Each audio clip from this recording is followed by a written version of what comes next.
Salam əziz və dəyərli Uğur Mozaikası kanalının izləyiciləri. Dinamikadan olan videolarımızı davam elətdiririk. Ümumi bütün videoları Dinamika kanalda playlistindən əldə edə bilərsiniz ardıcıl şəkildə. Bu dəfə 1993-cü il Bakıda keçirilən imtahanın A variantının suallarına baxırıq. Birinci sual qeyd olunur. 84 vurulsun 3 çıxılsın 3 vurulsun 5 çıxılsın 50. 12 vurulsun mənfi 7. Biz dəqiqə bunu biraz naziqləşdirək. Bərabərliyi qoyuruq. Deməli 12 ilə 84 ixtisar gedir. Burada 7 qalır. 7 ilə 7 ixtisar gedir. Təbii ki mənfisi qalır. 3 vur 5 15 çıxılsın 50. Bu eləyəcək mənfi 35 bölünsün mənfi 1. Mənfilər gedir. 35'i bölürük 1'ə.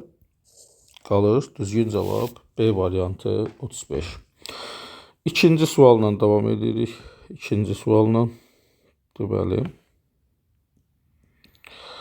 İkinci sualda nə deyir bizə? Deyir ki 9 çıxılsın x kvadratı. Bilirsiniz ki 9 3'ün kvadratıdır. Çıxılsın x kvadratı. 27 3 bir 9'dur. Üstəgəl 9x. Yuxarını müxtəsər vurma düsturuna əsasən açırıq. 3 çıxılsın x. 3 üstəgəlinsin x. Aşağıda isə 9'u ortaq məxrəc çıxardırıq. 3 plus x-lar gedir. 3 çıx x bölünsün 9. Deməli düzgün cavab 3 çıxılsın x bölünsün 9 olacaqdır. B variantı. Devam edirik 3-cü sualla. 24 ədədi 120 ədədinin neçə faizıdır? Baxın, A ədədi B-nin neçə faizıdırsa, bu düsturla rahatlıqla yaza bilərik. Yəni 24 bölünsün 120-ni 100'ə vururuq. Bu özü ixtisar gedir. 5 dəfə yerləşir. 100'ü də 5'ə bölərsiniz 20. Deməli düzgün cavab nə olacaq? 20%. Yəni Y variantı olmaqdadır. Yox əgər düstur olaraq yadınızda deyilsə, həmişə bu tipli misallarda tənasübə keçin. Ədədin özünü 100% qəbul edin. Hansı ədədi soruşursa, bu ədədi x qəbul edin. X bərabər olacaq çarpaz vuranda 24 vurulsun 100 bölünsün 120. Təbii ki 0'ın biri gedir. Yəni 10'a böldür. 12 ilə bu gedir 2. Yerdə qalır 2 vur 10. Yəni 20%. İkinci tənasüb üsulu ilə də yaza bilərsiniz. İstənilən bir ədədi rahat şəkildə. Dördüncü. Qonşu bucaqlardan biri o birindən 5 dəfə böyüdür. Qonşu bucaqlardan birini x, birini də 5x qəbul eləsəm, 5 dəfə böyüdü o deməkdir. Qonşu bucaqların cəmi hər zaman 180'dir. O zaman 6x bərabərdir 180'ə. X bərabərdir 30 dərəcəyə. 180'dən də 30 çıxanda 150. Kiçik bucağı soruşursa 30, böyük bucağı soruşur. Aha, burada hər ikisini soruşur. Deməli, düzgün cavab 4-də A variantıdır. 5-ci sual, sadə misal. Deməli, 4x bölünsün 7, 3 bölünsün 4'dür. Çarpaz vururuq, 16x. Bu tənasübdən əsaslanırıq. Bu deyir 21. X bərabərdir 21'i bölürük 16'ya. İxtisar olmadığına görə 1 tam 16'da 5. Yəni düzgün cavab C variantı olacaqdır. 6-cı sualla devam edirik. Kök altda 7 üstəgəl 1, kök altda 7 çıxılsın 1. A üstəgəl B vurulsun A çıx B müxtəsərinə görə birincinin kvadratı çıxılsın ikincinin kvadratı. Kvadrat kök aparır. Modul 7'dən elə özü çıxır. 1'in kvadratı da 1. 7 çıxılsın 1. Bizə verir 6. 7-ci sualla devam edirik. 2 sinus 15 dərəcə vurulsun. Baxın, burada sinus 75'i biz 90 dərəcə çıxılsın 15 dərəcə yazacaq ki, 90'dan 15 çıxanda nəyi verir? 75'i verir bizə. Çevirmə düsturundan konusa çevrilsin. Kosinusa. 90'ı çıxan kimi, 90'ı görən kimi bu olacaq. Kosinus 15 dərəcə. Birinci rüt bucaq olduğuna görə müsbət. Burada hansı düstur yadımıza gəlməlidir bizim? Sinus 2 alfanın açılışı var. 2 dənə sinus alfa vur kosinus alfa. Kimdə yoxdursa yazıb götürə bilər. Bu bizə sinus 2 alfanı verir. Yəni buradakı bucağın 2 qatını sinus 30'u. O da bizə verəcək 2'də 1. Yəni D variantı. Davam edirik 8-ci sualla. 8-ci sualda sinus alfanı verir bizə 5'də 4 və ya 0.8. Kosinus alfanı soruşur. Baxın, kosinus alfanın belə bir düsturu var. Plus minus, yəni rübündən asılı olaraq 1 çıxılsın sinus kvadratı alfa. Bu da əsas eynilikdən gəlirdi. Kvadratlar cəmi 1 edir. Kosinus alfa bərabərdir. Plus minus 1 çıxılsın sinusun kvadratı, yəni 25'də 16. O zaman kosinus alfa bərabərdir plus minus kök altda.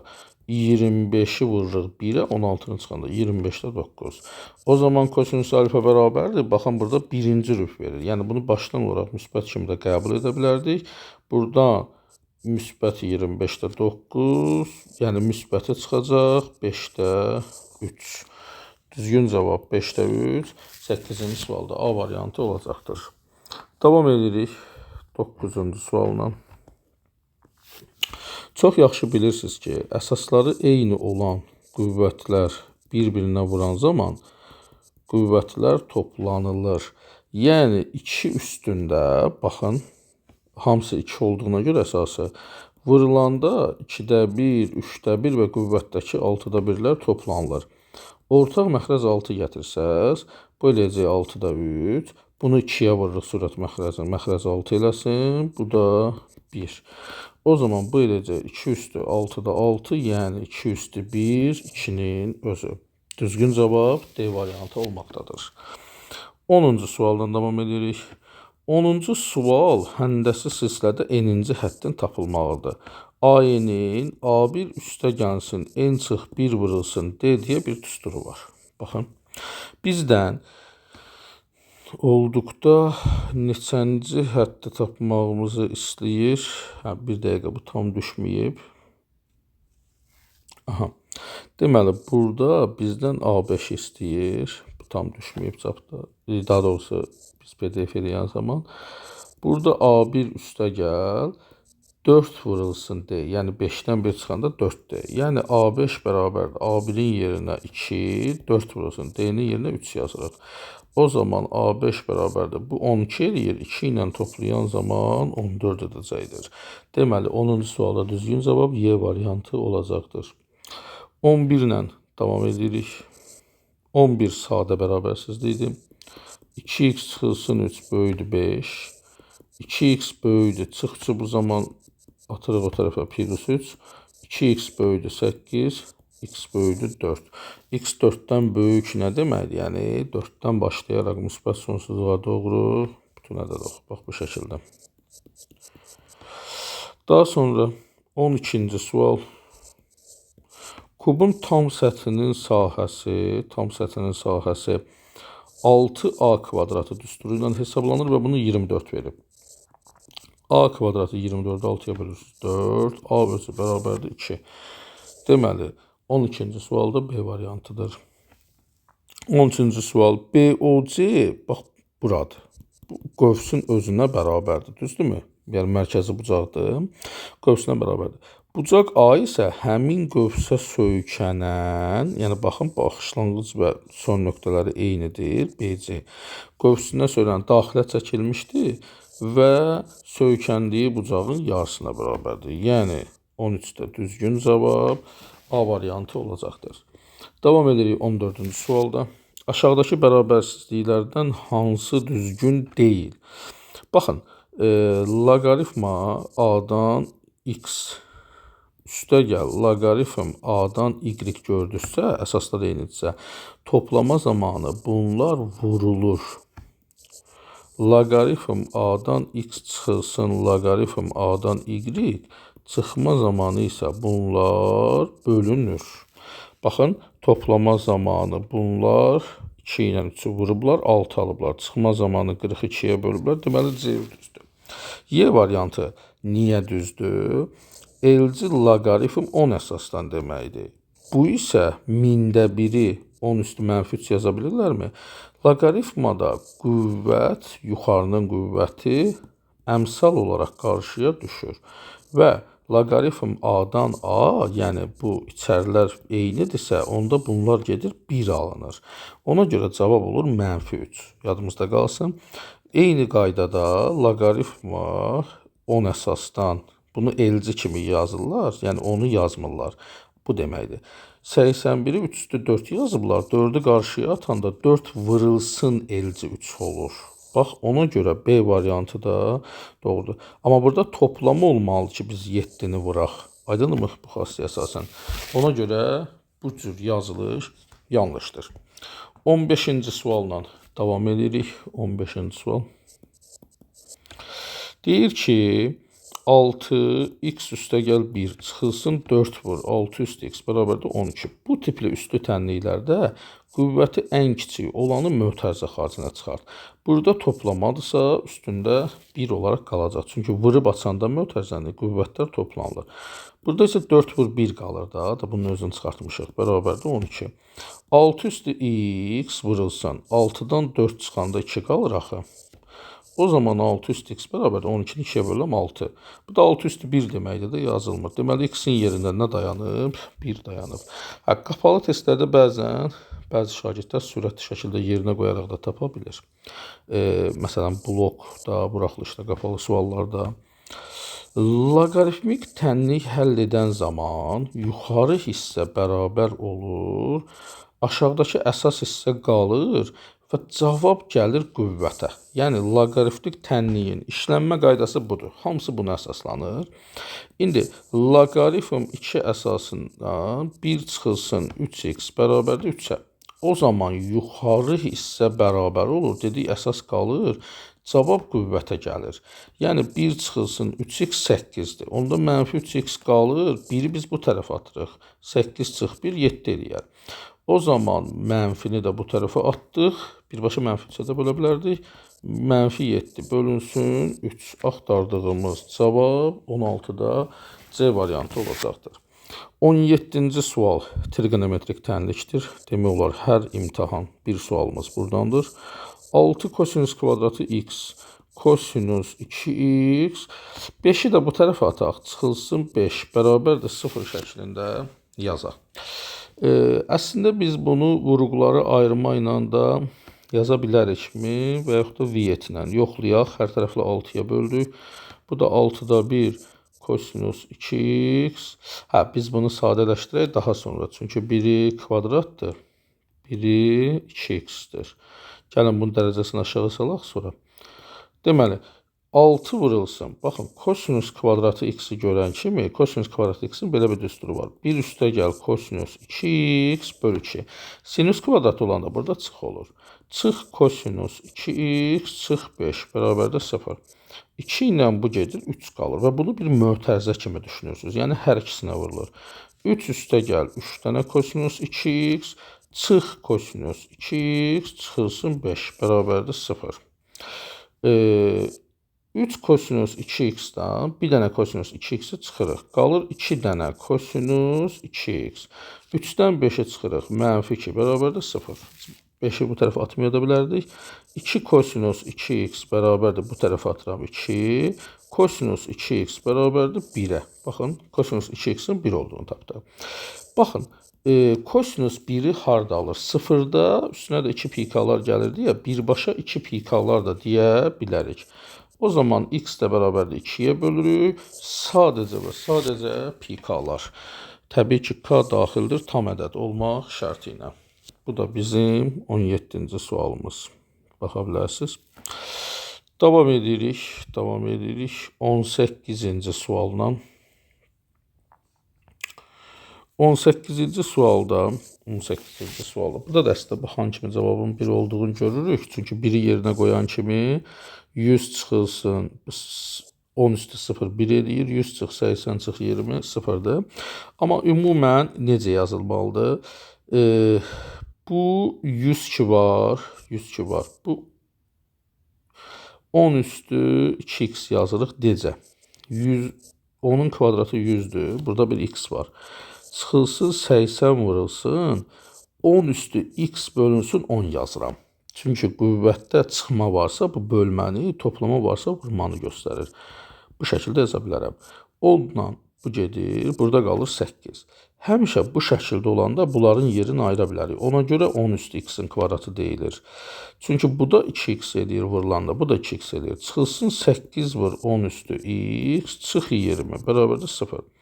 Bu 10 üstü x-i bir t kimi təsəvvür edirik. Riyaziyyatdan çox əvəzləməyimiz t olur. 10 üstü x-i bir t düşünürəm. T kvadratı çıx 8, t çıx 20, bərabərdir 0.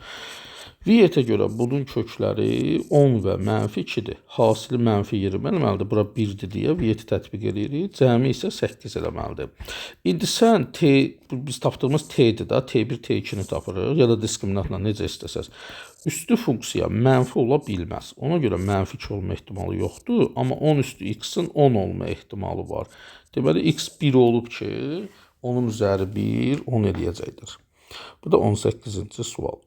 19-cu suala baxırıq. 19-cu suala. A-nın hansı qiymətində tənliyin bir həlli var? Baxın, a kvadratı x kvadratı çıxılsın 6x üstə gəl 9 bərabərdir 0. Burada kvadratı görsək, biz birinci təbii ki, burada a-nı sıfırdan fərqli qəbul edərək çıxış edirik. Bir kvadrat tənliyi olduğunu düşünürük. Kvadrat tənliyi o zaman, belə deyim də, tənliyin bir həlli olur. Buna 2 bərabər kök də deyirlər. Diskriminant sıfıra bərabər olanda. Yəni, b kvadratı çıxılsın 4ac-ni biz sıfıra bərabər edirik. B-nin yerində durub -6, kvadratı 36. Çıxsın 4 vur. A əmsalının yerində elə a kvadratını yazıb, c də 9, bərabərdir 0. 36 bərabərdir. Bu -36 kvadratını o tərəf atıram. Müsbət 36 kvadratı.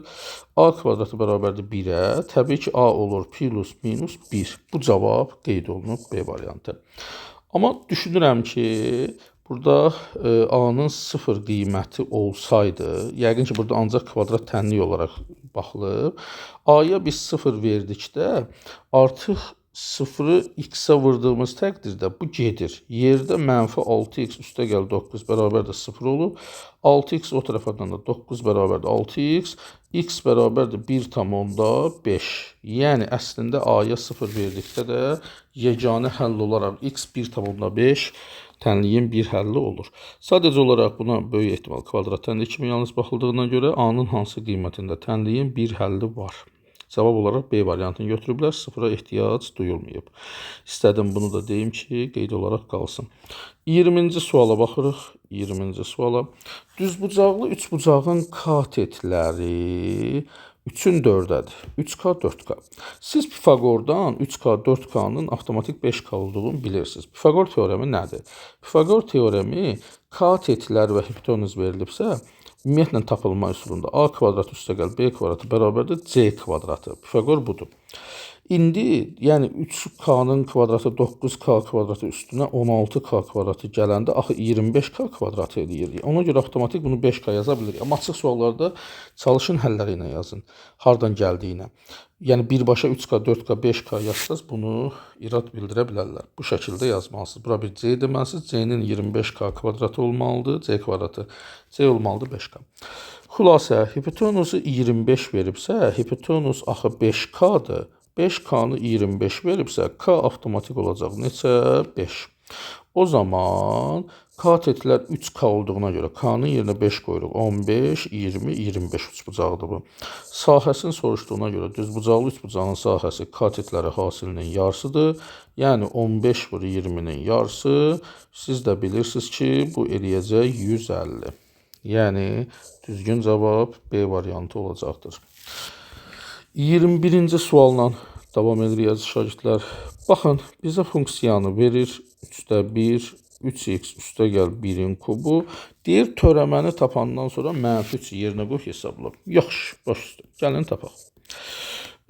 Bunu bir dəfə bir x olaraq qəbul edirik. Vahid bir, nə bilim, bir dəyişən olaraq qəbul edirik. 3 düşür qabağa və təbii ki, həmin üz qüvvət bir dənə azalır. Axı, bir dənə də içərinin, burada x yoxdur, axı, mürəkkəb bir şey var. Bir dəfə də onun özünün törəməsinə bölürük. Bunun da törəməsi 3x-in törəməsi 3-dür, 1-in törəməsi 0-dır. 3-lər gedir. Gətirib -3-ü yerinə qoyuruq. Mənfi 3-ü vuranda 3-ə 9 plus 1-in kvadratı vur 3. Mənfi 8-in kvadratı 64 vur 3. Bu da 192 etməkdədir. Yəni düzgün cavab 21-də A variantı olacaqdır. 22-ci sualla davam edirik. 22-ci sual VİET-in tətbiqi ilə bağlıdır. Bəzən şagirdlər deyir ki, müəllim, VİET-i biz xoşlamırıq, sadəcə kökləri tapıb diskriminantla yerinə qoyacaq. Amma VİET-in tətbiqi ilə bağlı bir sıra misallar var ki, bəzən çox rahat olur, baxan kimi kökləri görürük, yerinə qoyuruq, yazırıq. Bəzən köklər irrasional olur. Ona görə VİET teoremini əzbərə bilməliyik. Köklər hasili, bura 1 olduğu təqdirdə, sərbəst həddə bərabərdir. Köklər cəmi isə buradakının əksi. Çıx 6 yazıbsa, müsbət 6 olmalıdır. Bu bizim VİET-dən əldə etdiyimiz. İndi bizdən soruşur ki, x1-in x2-yə nisbəti x2 bölünsün x1 bərabərdir. Ortaq məxrəc tapırıq. Çarpaz buranda x1 kvadratı, çarpaz buranda x2 kvadratı. Baxın, A kvadratı üstə gəl B kvadratı kimi düşünəndə, bəzən bunu VİET qaydalarında da deyirik ki, əzbərləyin. Çıxılsın 2 dənə x1, x2 eləyir. Bölürük, x1 vur, x2. Yəni, müxtəsərdən gəlir. Köklər cəmini 6 verib, kvadratı 36. 2 vur, köklər hasili 5 verib. Aşağıdakı 5-ə də bölürük. Davam edirik.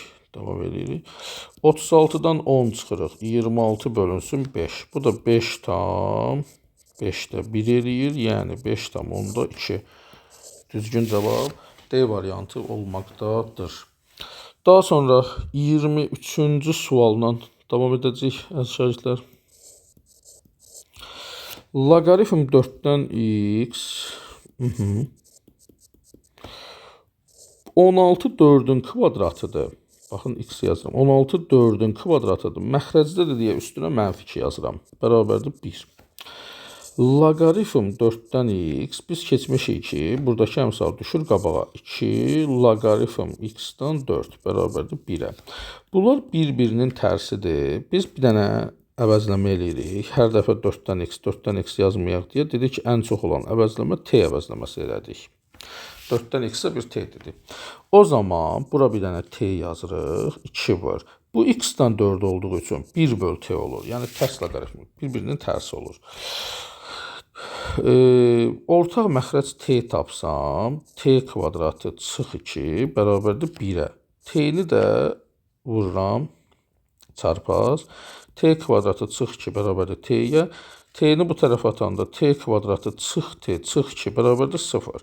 Bunu niyə yazdıq? Bura 1 olduğuna görə VİET-dən köklərinin 2 və mənfi 1 olduğunu bildik. Hasil mənfi 2, cəm müsbət 1. Buradakının əksi. Burada çıxdım. Aha. İndi biz nə edirik? Biz t-ni tapmışıq da. İndi biz axı loqaritm 4-dən x-i t demişik. Yəni bir dəfə 2-yə bərabərləyəcək. X bərabər olacaq 4-ün kvadratı, yəni 16. Bir dəfə də loqaritm 4-dən x-ə mənfi 1 deyəcək. X bərabərdir 4 üstü mənfi 1, yəni x bərabərdir 4-də 1. Bu birincisi, bu ikincisi. Yaxşı, indi bizə deyir ki, köklərinin cəmi, yəni 16 ilə 4-də 1-i toplayıb, 16 tam 4-də 1 alacaq. Bu da B variantı. 24-cü sual, maraqlı sual oxşuyur. Birgə baxaq. 24. Bərabərsizliyi həll edin. 2 vurulsun 7 üstü 2x çıxılsın 5 böyükdür. 7 1 çıxılsın kök altda 2x çıxılsın 5 üstə gəl 13. Baxın, bu hissə olduğu kimi qalır. Onsuz da buna bir t əvəzləməsi eləyəcək. Yenə də qüvvətlər çıxmazsa dedik nə edirik? 7 bölünsün 7 qüvvətində kök altda x 2x çıx 5 üstə gəl 13 öz yerində. İndi biz hər dəfə bu qədər şey köçürtməyək deyə, deməli 7 qüvvətində 2x çıxılsın 5-i tapsaq da həll olunacaq da. Ona görə bunu bir t əvəzləməsi eləyirik. Baxın, t şəklində. Yəni, əslində sadələşdirik. 2t, 7 bölünsün t əvəz etməmizi etdik. İndi bu üslü funksiya olduğuna görə müsbətdir. Yəni, mən bərabərsizliyin hər tərəfini müsbət bir t-yə vururam. Olur ki, t kvadratı. T-yə vururam 7. Bunu da vuranda t-yə 13t. Məxrəzdəki t ilə gedir deyə 7 qalır. Bir tərəfə yığıram 2t kvadratı, çıx 13t, çıx 7 böyükdür 0. Hər tərəfli 2-yə bölürəm. 13-ü 2-yə böləndə 6,5-dir. Çıxılsın 3,5 böyükdür 0. İndi bu nəyin hasili olar ki, cəm hasil mənfi 3,5 cəm 6,5 eləsin. Bu şəkildə yaza bilərikmi? Aha. İndi biz t-ni tapdıq da. Biraz da aralığı tapaq. Mənfi 0,5 və 7 intervalladıq. T kvadratı müsbət olduğuna görə bərabərsizlikdən bilirsiniz ki, da bir yerinə qoyub yoxlamadan bu şəkildə plus minus şəklində ailə. İndi bu hissə mənfi ədədlərdir. Mən t-yin mənfi hissəsini kənar köklər deyəcəm. Çünki axı bu üstü funksiyadır, mənfi ola bilməz. Mənə bu hissə lazımdır. Yəni t daxil olmalıdır 7-dən müsbət sonsuzluğa. Mən t-ni tapdım. Yaxşı, t nə demişəm? Yəni bu 2x çıx 5 dediyim hissə böyük olmalıdır 7-dən. 7-dən böyük olmalıdır müsbət sonsuzluğa qədər. Axı burada əsas 1-dən böyükdür. Onda 7-ləri atırıq və işarə dəyişmir. Deməli, bunun da qüvvəti bunun qüvvətindən böyük olmalıdır 1-dən. Hər ikisi müsbət olduğuna görə kvadrata yüksəldirik. İşarə etkisi olmayacaq. 2x böyükdür 6, x də böyükdür 3. Yəni 3-dən müsbət sonsuzluğa qədər. Düzgün cavab B variantı olacaqdır. Bura qədər problem yoxdur yəqin ki. Diqqətlə istədiyiniz yerdə videonu saxlayıb ətraflı baxa bilərsiniz. Bəzən sürətli ola bilər dediklərim video çox uzun alınmasın deyə. Baxın, funksiyası verilmiş aralıqda diferensiyallanandır nə deməkdir? Yəni törəməsini tapmaq mümkündür. Törəməsi var, belə deyək. A sıfırdan fərqli sabit həqiqi ədəddir. Aşağıdakı hansı şərtlər ödənsə aralıqda artan olar. Artan nə deməkdir? Yəni, həmin ifadənin törəməsi böyük bərabərdə 0 olmalıdır. Böyük bərabərdə 0 olmalıdır. Bu əmsal olduğuna görə qalır və f törəmə x böyük bərabərdə 0 olmalıdır. Funksiyanın törəməsi. Bir ifadə o zaman müsbət olur ki, ya vurğuların hər ikisi müsbət olsun, ya da vurğuların hər ikisi mənfi olsun əziz şagirdlər. Yəni, burada nəzərdə tutmaq istədiyi budur. Mən hər ikisi müsbəti görən kimi seçirəm. A variantı. İndi hər ikisi mənfi olsaydı, onu da götürə bilərdim. Yəni, ümumi xətt bundan ibarətdir. Bunu izah eləməyə çalışırdılar. 26-cı sualla davam edirik. Çevrə xaricinə bərabər yanlı trapesiya çəkilmişdir. Təqribən çəkməyə çalışırıq. Biraz xəttimiz yaxşı deyil. Bərabər yanlıdır. Deyir ki, yan tərəfi 6-dır. Bura 6, bura 6-dırsa ilk ağlıma gələni deyirəm. Baxın, bunu unutmayın. Çevrənin xaricində bir dördbucaqlı varsa, qarşı tərəflərinin cəmi bərabərdir. Yəni, buranı 12 tapdım. İndi orta xətti soruşur. Orta xətt nəyə bərabər idi trapesiyada? Oturacaqlar cəminin yarısı. Oturacaqlar cəmini də 12 tapdın. 2-yə böldükdə cavab nə olmalıdır? 6 olmalıdır. Deməli, 26-da D variantı. Deməli, bunlar neçədən olur? 35 dənə. 26-cı sualda yazdıq. 27-ci sualla davam edirik. 27-ci sual.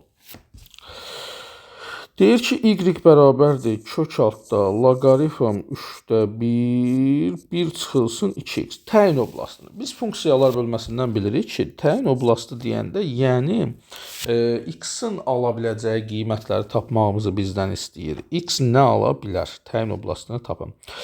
Birincisi, burada nəyə fikir veririk? Belə deyək, bir bərabərsizlik sistemi kimi yazaq. Loqaritm 3-dən 1 əsasından 1 çıx 2x kökün altında olduğuna görə böyük bərabərdə 0 ola bilər. İkincisi, bu özü də nə olmalıdır? Böyükdür 0 olmalıdır. Çünki loqaritmanın tərkibindədir. Başqa bir x görmürük. Birincisi, bu daha qısadır deyə tez həll edək. Biri o tərəfə atırıq -1, -2-yə böldüm. İşarə dəyişdi 2-dən 1. Yəni 2-də 1-dən kiçik. Digər bir tərəfdən isə loqaritm 3-də 1 əsasdan 1 çıx 2x nə olur? Böyük bərabərdə 0. Baxın, Əziz şagirdlər, həmişə bura baxırsınız. Əgər bir qayda eynidir, yuxarı bərabərdir yazarsan, burada da 3/1-in qüvvətinə 0 gələcək. İndi məsələ nədən ibarətdir? Məsələ ondan ibarətdir ki, əgər bura 1-dən böyükdürsə işarə dəyişməyəcək. Böyük bərabərdir yazılacaq. 1-dən kiçik olduğuna görə, 0-1 arasında olduğuna görə mən kiçik bərabərdir 0 yazıram. İşarəni dəyişirəm. -2x kiçik bərabərdir. Bu 1-i saxlayaq. 3/1 üstə 0. Nə üstə 0 olur olsun 1 eləyir. -2x 1-i bu tərəfə atanda olur 0. -2-yə böləndə işarə dəyişir. 0-ı da nəyə böldük? 0. Ədəd oxunda həm 0 daxil olmaqla böyükləri axtaracam, həm də buna görə 2/1-dən kiçikləri axtaracam. Sistem olaraq hər ikisinin kəsişməsi 0 daxil olmaqla 2/1-dir. Yəni D variantıdır. 28-ci sual davam edirik. 28. 23 üstə gəlsin 22x çıxılsın x kvadratı x çıx 2-nin kvadratından kiçikdir. Baxın, məxrəc hər zaman müsbətdir və burada bir də qayda qoyuruq ki, x 2 ola bilməz. Çünki heç bir kəsrin məxrəci 0 ola bilməz. Deməli, yuxarı mənfidir ki, mənfini müsbətə bölündə mənfi alırıq. 23 üstə gəlsin 22x çıx x kvadratı kiçikdir 0 yazırıq. Hər tərəfli mənfiyə vururam. X çıxılsın 22x mənfiləşir. Bunlar müsbətdə. İşarə dəyişdi, böyüdür 0. Biz viyyətə görə bunun köklərini tapa bilərik. Ədəd oxunda göstərmək üçün. Bunun kökləri 23 və -1-dir. Ədəd oxunda -1, çünki hasili -23, cəmi müsbət 22 eləyir. Və 23-ü göstərdik, intervalladıq, plus, minus, plusu qoyduq. Kvadratın qarşısı müsbətdir. Bizə böyüdü sıfırlar lazımdır, yəni müsbətləri seçmiş olduq.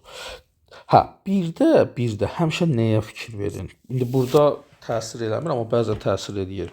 X axı 2 ola bilməz, yəni x 2-ni götürməməlidir. Biz onsuz da 2-ni götürmədik də, götürmədiklərimizdədir. Amma 1-dən məsələn 25 olardı, 1-dən -5 olardı, onu kənar kök kimi çıxıb atmalıydınız. Yaxşı, indi burada bir fərq eləməyəcək, çünki onsuz da -2 bizim seçdiyimiz ədədlər çoxluğuna daxil deyil. 29-a davam edirik. Trigonometrik tənlik. Hər il düşür demək olar.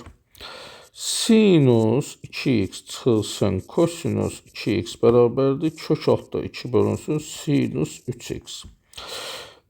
Baxın, buradakı kök altda 2 yoxdur. Mən hər tərəfi kök altda 2-yə bölürəm. 1 böl kök altda 2 sinus 2x. Bunun əmsalını 1 qəbul elədim, yəni ayrı yazdım.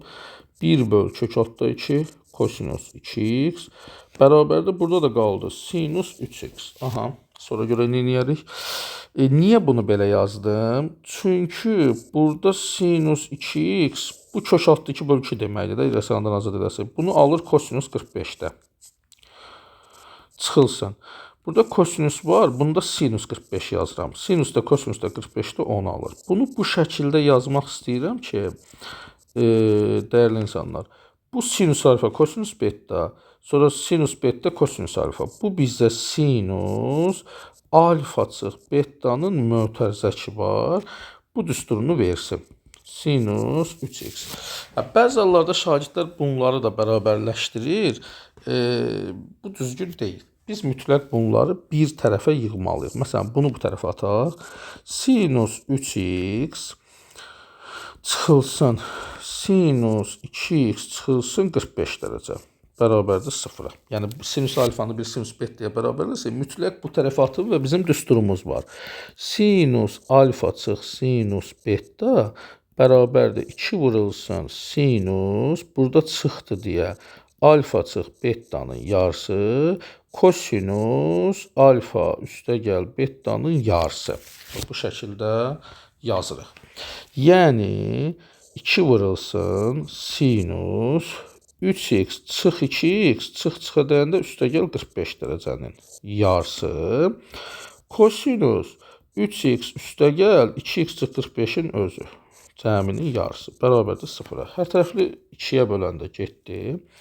Hasil 0-dır, əziz şagirdlər. Bir dəfə sinus x üstə gəl 45 böl 2-ni 0-a bərabərləyəcəm. Bir dəfə də kosinus 5x çıx 45 böl 2-ni 0-a bərabərləyəcəm. 2 kök tapacaq. Deməli, bu daxildəki bərabərdir. Sinus 0-ı harda alır? Sinus 0-ı pikalarda alır. Sinusun xüsusi halıdır. Əzbərləmək lazımdır. X üstəgəl 45 bərabərdir 2-ni çarpaz vururam 2 pika. 45-i bu tərəf atanda mənfi 45-dir. Təbii ki, cavablarda pi ilə verdiyinə görə mənfi pi böldür 2 pika. Bunu tapdıq. Bu bir cavab. Hələ ki, uyğun cavab yalnız və yalnız bu görünür. Keçirik bunu həll edirik. 5x çıxılsın 45 böl 2 bərabərdir. Kosinus 0-ı alır. Pi böl 2, yəni 90 üstəgəl pikalarda kosinus 0 alır. Hər tərəfli 2-yə vursaq, bunun məxrəci getdi, bunun məxrəci getdi. Bu da olur 2 pika. Üstünə 45 gəlsək, 180 üstünə 45 gələndə elə belə yazaqdı. 225 üstəgəl 2 pika. Sonra 225-i 5-ə bölürük. Bu da eləyəcək 45. 45 necədir? Pi böl 4 üstə gəlinsin. 2 pikanı da axı 5-ə bölməliyik. Bu 5-ə tam bölünmür də bu şəkildə qalır. Deməli, bir cavab da oldu bu. Deməli, düzgün cavabımız 29-da C bəndi olacaqdır. Maraqlı misaldır. Biraz uzun getdi, amma diqqətlə baxsaz, bacardığım qədər sadə dillə izah eləməyə çalışdım. 30-cu sual. 30. Ədədi silsilə təşkil edən 3 müsbət ədədin cəmi. Baxın, A, B, C. Üçü də müsbətdir və üçünün də cəmi 15-dir. A üstəgəl, B üstəgəl, C bərabərdir 15-ə. Aha, bunlar ədədi silsilə təşkil edirlərsə, eyni məsafədə olan ədədlərin cəminin yarısı, ədəd ortası, ortadakına bərabərdir. Çarpaz vuranda A üstəgəl C bərabərdir 2B. Biz gətirib A üstəgəl C-nin yerinə 2B yazanda B ilə toplayırıq, 15 eləyir. O zaman 3B 15-dir, əziz şagirdlər. B-ni 5 tapırıq. Onda B-ni 5 tapırıqsa, A üstəgəl C 10 eləyir. Onda məsələn, C-ni ifadə eləyəndə 10 çıxılsın A kimi yazırıq. Onda biz belə yazırıq. Baxın, birinci ədəd A imiş, ikinci 5 imiş, üçüncü də 10 çıx A imiş. Yəni, ədədlər bu şəkildə imiş. Razılaşdıq. Niyə A-ya gətirirəm? İfadə eləmək daha rahat olsun. 3 dəyişəndənsə, bir dəyişəndə keçid daha yaxşıdır. Bu ədədlərin ikincisinə 1 əlavə elədim. İkincisini əlavə edirsə, deməli birincisini yazmayıb da, əlavə olunmur. Üçüncüsünə 5 əlavə eləndə, buna 5 gələndə, bu da olacaq 15 çıx A. Və bu həndəsi silsilə təşkil eləyir. Həndəsi silsilədə isə qayda nədən ibarətdir? Eyni məsafədə yerləşən ədədlərin hasili digərinin nəyinə bərabərdir? Kvadratına bərabərdir. Bu hadisələri bilməlisiniz. Vurub açanda 15A çıxılsın A kvadratı bərabərdir 36. Bu tərəfə atırıq müsbət A kvadratı. O tərəfə atırıq mənfi 15A. 36 da öz tərəfindədir, bərabərdir 0. Viyyətə görə köklərinin 12 və 3 olduğunu görərik mi? Hasil 36, cəm 15 eləyir. Əmsal, kvadratın əmsalı 1-dir deyə viyyətə getdik. İndi biz 12-ni niyə götürə bilmirik? Axı, ədədlər bu idi və müsbət idi. 12-ni gətirib burada yerinə qoyanda mənfi alınır. Ona görə biz 12-yə kənar kök deyirik. A 3 imiş.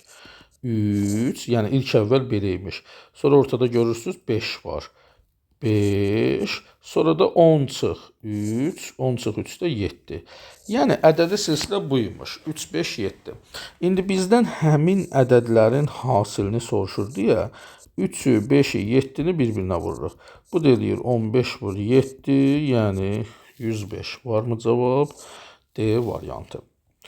31-ci sualla davam edirik. 31-ci sualla.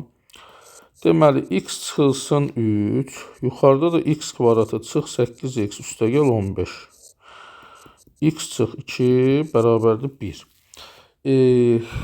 Kökləri cəmini tapın. Baxın, bu 1 ola bilər. 2 halımız var. Bu 1-dir, modulu. 1-dir. Çünki 1-in üstü nə olur olsun, biz artıq maraqlı olmur. 1 eləyir. Modul 1-ə bərabərdirsə, bir dəfə bu, bir dəfə də mənfi 1-ə bərabərlik. X bərabər oldu 4-ə. X bu tərəfə atanda mənfi 1 üstəgəl 3, x bərabərdir 2-yə. Amma biz burada 2-ni niyə götürməyəcəyik? Axı, 2-ni gətirib məxrəcdə yerinə qoyanda nə alınır əziz şagirdlər? 0 alınır. Məxrəc 0 ola bilməz. Bir də ki, bura nə olur olsun, bura nə olur olsun, qüvvət 0 olmalıdır ki, A üstü 0 1 versin. Yəni biz qüvvəti nəyə bərabərləyəcəyik? 0-a bərabərləyəcəyik. Viyyətə görə bunun da kökləri 5 və 3-dür. Niyə qüvvəti 0 eləyəndə məxrəci yazmadım? Gəlin izah edeyim. Baxın, qoy məxrəci də yazım. Onsuz da zaman gedir. Tam başa düşək. X çıx 2. Kəsir 0-a bərabərdirsə, surət 0 olmalıdır. Yəni bunu çarpaz vurursan da 0-a o baxımından. Digər bir tərəfdən onsuz da biz x-i fərqli də 0 nəzərdə tuturuq. Bunun kökləri də 5 və 3-dür viyyətə görə. Hasil 15, cəm 8. Görün viyyət nə qədər köməyimizə çatır. İndi təbii ki, burada 3 götürməyəcəyik. 3 götürməyəcəm. Çünki 3 qoyanda bura 0 olur. 0 üstü A 1 eləmir. 1-dən fərqli olur. Aydındırmı? O baxımından burada ikinci kökümüz idi. Oldu 5. 5-də problem yoxdur. İndi bizdən köklər cəmi soruşduğuna görə birində 4, birində 5 tapırıq. Köklər cəmi eləyəcək 9. Y variantı. Bu da bizim 31-ci sualımız. 32-ci sual. Tam səthinin sahəsi 48 pi'dir. Gəlin baxaq. 32-ci sual. Tam səthinin sahəsi 48 pi olan silindirin. Baxın, silindir təqribən bu şəkilə bənzər bir fiqurdur. Düzdürmü? İndi silindirin tam səthinin sahəsi dedikdə biz bilirik ki, S yan, yəni 2 pi RH-ın üstünə 2 dənə S oturacaq gəlirik. 2 pi R kvadratı. Buradan nə 2 pi R-i çıxartsaq, qalacaq H üstə gəlinsin R. Bunu bizə verib 48 pi. Özü verib ha. Pi'lər gedir. 2-yə böləndə R vurulsun, H üstə gəl R. Bərabər olacaq 24. Bunu tapdıq. Deyir ki, oturacağının radiusu, yəni bizə R lazımdır. Nə qədər olmalıdır ki, həcmi ən böyük olsun. Həcmin düsturu nədir silindirdə? Həcmin düsturu S oturacaq, pi R kvadratı vurulsun H-dır. İndi biz deməli, birinci, baxın, burada məsələ nədir? Həcmin ən böyüyünü tapmaq üçün törəməyə gedəcəyik. Radius bizim dəyişənimiz olacaq. Yəni, mən H-ı buradan tapıb gətirib yerinə qoymalıyam. Onda vurub açada yaxşı, bəlkə o da rahat olar. R kvadratı bərabərdir 24-də. RH bərabərdir R kvadratını atanda 24 çıx R kvadratı. H da bərabərdir 24 çıx R kvadratını R-ə bölürəm. H-ı tapdım mı? Gətirib baxın, burada yazıram. Həcm pi R kvadratı vurulsun H-ın yerinə 24 çıx R kvadratı böl R yazıram. Bunun törəməsi bərabərdir 0. Çünki ən böyük olsun deyəndə biz maksimum, minimum nöqtələrinə gedəcək, gətirib yerinə qoyacaq da bizdən həmin nöqtəni soruşur, radiusu soruşur. R-in biri gedir, olur pi R vurulsun 24 çıxılsın R kvadratı bərabərdir 0. Bu deyəcək 24 pi R çıx pi R kubu 0'dır. O zaman 24 pi R bərabər olur. Deməli, bu tərəfə atanda, biz törəməni tapmadıq. Biz birbaşa vurduq, açdıq. Baxın, törəməsini tapmadıq. Bunun törəməsini tapırıq. Olur 24 pi. Buradan 3 düşür qabağa, pi R kvadratı bərabərdir 0. O zaman 24 pi bərabər olur. Bu tərəfə atanda 3 pi R kvadratı pi-yə bölünür. R kvadratı bərabərdir 8. R də bərabərdir kök altda 8. 2 kök altda 2 deməkdir də. Niyə? Çünki kök altda 8, 4 vur 2 daxil. Buradan 2 çıxır, 2 qalır. Baxın, bir də sürətli deyirəm. Biz neynədik? S tamın düsturunu yazdıq. Bərabər elədik verilən 48 pi-yə. Buradan belə bir ifadə tapdıq. R vurulsun, H üstə gəlir. Buradan H-ı tapdıq. Səbəb nədən ibarətdir? Bizdə həcmdə H lazımdır. Bizdə bu tipli məsələlərdə törəmənin tətbiqi ilə məsələ həllərində var bu. Topluda da olmalıdır, səhv eləmirəmsə. Biz burada həcmin ən kiçik qiymətinə gedirik. Ən böyük qiymətini tapmaq üçün törəməni 0 edirik ki, radiusu tapaq. Minimum, maksimum nöqtələri tapa bilək. Bu da 32-ci sual. 33-cü suala baxırıq. Növbəti gözəl misal. Kəsik konusun doğranı n bərabərdir 3-dür. Baxın, kəsik konus təqribən bu şəkildə bir şəkil çəkirik. Bu şəkildə. Yəni bunu uzatsaydıq yuxarıya doğru konus idi. Bu hissədən kəsiblər. Artıq yuxarı yoxdur. Burada təbii ki, kəsdikdə bir balaca yer yaranır, bir də oturacağın böyük yeri yaradır. Doğran dedikləri həmin L hissədir, yandır. Aydındır mı? Kəsik də olsa bu hissədə doğran dedik və bunları bizə n verib. Deyir ki, alt oturacaqla 30 dərəcə əmələ gətirir. Buranı bizə 30 verir. Onsuz da ilk ağlımıza gələn buradan bir dənə hündürlük çəkməkdir. 30-un qarşısındakı katet hiponun yarısıdır. H-ın n bölünsün 2 olduğunu tapmaqdır. Sonra bizə deyir ki, ox kəsiyi həmin bu trapesiya olur. Bu ox kəsiyi baxarkən gördüyümüz bərabər yanlı trapesiyadır. Burada balaca yerdir, burada böyük yerdir. Bura balaca yer olacaq paralelə görə. Bizə deyir ki, ox kəsiyinin diaqonalı üst oturacaqla. Ox kəsiyinin diaqonalı belə də seçmək olardı. Sadəcə buranı artıq işləmişik. Bir beta bucağı əmələ gətirir üst oturacaqla. Bunlar paralel olduğuna görə çarpaz bucaqlara görə buranın da beta olduğunu tapırıq. Və bizə deyir ki, kəsik konusun yan səthini. Baxın, tamda necədir? Tam konusun yan səthi pi r l-dir. Düzdürmü? Burada sadəcə r-in yerinə, axı bir dənə oturacaq yoxdur. R-in yerinə yuxarının və aşağının cəmi yazılır. Yəni S-yan bu şəkildə olur. İndi bizdə deyir ki, kəsik konusunun yan səthinin sahəsini tapın. Yəni S-yanı tapaq. Bunlarla ifadə edək. Onda gəl belə edək. Pi vurulsun. L-in yerində, doğranın yerində M dayanıb. Bizə lazımdır radiuslar cəmi. Radiuslar cəmini daha mən burada görürəm. Bu biri düz bucaqlı, üç bucaqda. Cavablardakı kotangensin diqqətinizi çəkməlidir. Yəni bu üç bucağın kotangensini tapıram. Kotangens beta nəyə bərabərdir? Bitişik katetin R plus R-in bitişik katetin qarşıdakı katetə nisbəti. Bunu da çarpaz vuranda R üstəgəl R m böl 2 vurulsun kotangens beta R20. Yəni bunun cəminin yerinə də m böl 2 vurulsun kotangens betanı yazacaq.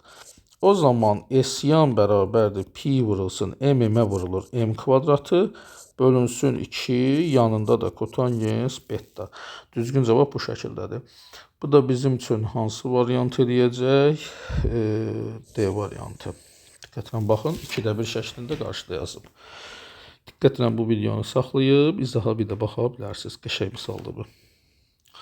34. Baxın, 34-də 1 vur 5, 1 vur 5 vur 9 və s. şəklində gedir. Biz burada 2 üsulla yaza bilərik. Birinci üsul bu tipli misallarda, xüsusilə n bilinəndə, indi burada n bilinmir, surəti vururuq sayına, məxrəcdə də birincini vururuq axırıncıya. Birincini vururuq axırıncıya. İndi bunun sayı n-dir. Mən baxan kimi görürəm. Niyə? İndi niyəsini də izah edirəm. Yəni cavab A variantıdır. Niyəsi ondan ibarətdir ki, uşaqlar, mən burada n-in yerinə 1 qoysam, 4 çıx 3 1, 4 üstə gəl 1 5. Birincini alıram. 2 qoyanda 8 çıx 3 5, 8 üstə gəl 1 9 alıram. Yəni buradakı n sayı doğrudur ki, mən 1 qoyanda birincini, 2 qoyanda ikincini alıram. 3-də saxlamaq istəsə 3 qoyub dayanacaq, 5-də saxlamaq istəsə 5 qoyacaq. Yəni burada n dənə kəsir var. Neçədə istəsə saxlaya bilər. Bu ən qısa yol, ən qısa yol. Və yaxud da ikinci üsulumuz ondan ibarətdir ki, baba bu şəkildə çarpaz çıxırıq, bu şəkildə çarpaz çıxırıq. Yəni 1 böl 1-dən çıxırıq 1 böl 4n plus 1-i bölürük məxrəzdəki fərqə. Biz adətən belə deyirik, vururuq 1 böl məxrəzdəki fərqə. Çünki bölmə ilə tərsi deməkdir də 4-də 1-ə. Bu zaman nə edirik? 4n plus 1-i ortaq məxrəc gətiririk. Çarpaz vuranda 4n plus 1 çıx 1 vurulsun 4-də 1. Bu zaman da 4n plus 1 birlər gedir 4n vurulsun 4-də 1. 4-lər gedir n bölünsün 4n plus 1. Düzgün cavab yenə də A variantı. Baxın, bu da ikinci üsul. Kimə hansı üsul rahatdırsa yazın geçsin. 35 səhv etmirəmsə son misal bu videonun. Baxın, integral bu müəyyən integraldır da. Necə yazılır? Birinci növbədə biz bunun integralını tapmalıyıq. X-in qüvvəti 1-dir deyə artırdıq. Yeni yaranmış qüvvətə bölürük. Üstəgəl ədədin integralını tapanda yanına x yazırıq. Yəni integral k-nı ki gördüm, bu kx-dir. İntegral məsələn 2 üstü x deyil, bunun qüvvəti 1-dir. N-dirsə, onda sən bunun qüvvətini 3 də olsa, 5 də olsa bir dənə artırırsan, bölürsən həmin hissəyə. dx-ə də fikir verməyin. Yəni diferensial olduğunu göstərir də, törəmənin tapıldığını göstərir x-ə nəzərən. Və sərhədlərimizi qeyd edirik, bərabərdir 5-ə. Təbii ki, bu 2 getdi. Yəni x kvadratı üstəgəl 3x b-dən a-ya bərabərdir 5-ə. Biz bir dəfə yuxarını qoyuruq yerinə. B kvadratı üstəgəl 3b. Çıxırıq a-nı qoyuruq. A kvadratı üstəgəl 3a bərabərdir 5-ə. B kvadratı üstəgəl 3b çıx a kvadratı çıx 3a. Çünki mötərizənin qarşısında mənfi var. Və qruplaşdırırıq. Qruplaşdırma zamanı b kvadratı çıx a kvadratını 3b çıxılsın 3a-nı yanaşı yazırıq. Bu zaman b çıx a, b üstəgəl a. Buradan da 3'ü çıxartsam, b çıxılsın a olur 5. B çıx a ortaq vuruqdur. Mötərizə xaricına çıxardıram. Qalır b üstəgəl a, bunun da əmsalı 3. Yəni bu artıq çıxdı mötərizə xaricına. Bunu bizə verib axı, deyir 4-dür. Gətirib yerinə qoyuruq. 4-ün üstünə 3, 7 bərabərdir 5-ə. B çıxılsın a-nı tapırıqsa, 5-i 7-yə bölürük. Düzgün cavab C variantı. 7 bölünsün 5-dir. Əziz şagirdlər, növbəti videolarda görüşənə qədər mütləq şəkildə qeydlərinizi götürməyi unutmayın ki, bu videonun sizin üçün bir xeyri olsun. Allah amanında növbəti videolarda görüşənə qədər.